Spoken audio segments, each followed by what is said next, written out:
Hi, it's Corey again with Freedom Investing Group, and now I'm going to talk about why and how we automate our collections at our mobile home parks and why it's a really good idea.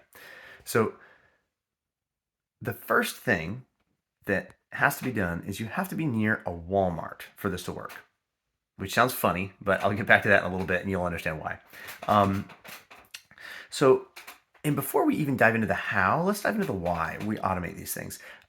We've got it automated because it's going to help the tenants remember to pay their rent on time. So it's going to help them avoid late fees. And it's also going to help them avoid getting into trouble, getting too far behind on their rent because we stay very on top of it. And it's going to just lead us to higher collections. At the end of the day, we don't want late fees. We definitely don't want evictions. We don't want any of that. We just want the rent paid on time so that the resident can go on living their life in the nice community, and we can afford to maintain the community and keep going. So, with that said, how do we automate them? We use a system called Zego, or it used to be called Paylease, now it's called Zego. And what they do is it's an online payment system, which is familiar to many, many landlords. A lot of landlords say you have to pay online if you're renting apartments and things. And so they have an online, so you can go to the website and you can log in and you can pay with credit card, your credit card or check, basically. Not that much innovative there, but then it starts to get interesting. We also have the ability, if they want to give us their checking number, we can set up auto pay so they don't even have to remember. So we can just auto debit. That's a great way so that they do have to make sure there's enough money in the account, but they don't have to remember to pay. And oops, it's late. Now there's a late fee. So, but the reason that doesn't work without this third item in a mobile home park is you tend to have a lot of residents who are older, and they may not have internet, they may not have a checking account, they pay with cash, maybe they're on a fixed income, and so they can't log online to pay.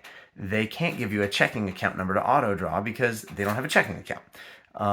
We don't accept cash, and I don't recommend anybody accept cash. That's a good way to make whoever's accepting that cash a target for crime. But a lot of places will accept money orders instead of cash. But we don't want to do that. We don't want to have someone collecting the things because then we have to wait for them to input it, and then it just leads to a lot of human error. So, and I'll get into the why in a sec. But so what we do instead is Zego has this pretty cool system they came up with called Cash Pay, where they have a relationship with a bunch of retailers around the country, the biggest of which being Walmart. So any tenant who wants to pay with cash, or you can also go there and pay check or credit card or any other payment form that Walmart takes, you can go up to the customer service counter and we give them a number that identifies them, and they can say, hey, this is my Cash Pay number, I want to pay my rent.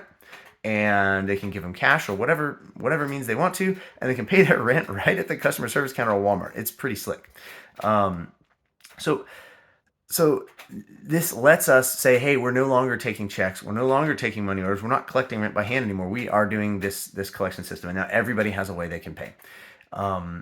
So what this does is, as soon as someone goes online and clicks pay, or as soon as our auto draw the rent comes through, or as soon as they go and pay at Walmart, or there's several other vendors, I think A1 check cashing, and there's a few others, but Walmart's the big one. As soon as they pay, it shows up in our system. We know immediately that they've paid. And so then what that lets us do is automate a whole bunch of other things. We use a program called Rent Manager, and with that, because all this other stuff is live, we can actually automate reminders. So we have a filter that filters who has paid and who has not.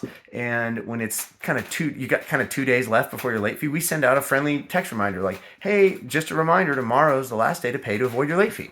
I think we haven't done a study with and without it, so I don't know the percentage, but I imagine that helps a lot of people remember, oh shoot, I got to remember to pay my rent tomorrow. So probably costs us late fees, but it gets us rent on time. And like I said, we don't really want the late fees. Then we also automate the late fees.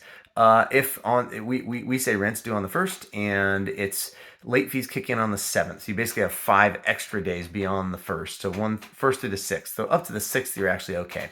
On the 7th, the late fees kick in. So we have the late fees automatically programmed on Rent Manager. It kicks in. It immediately sends them a text.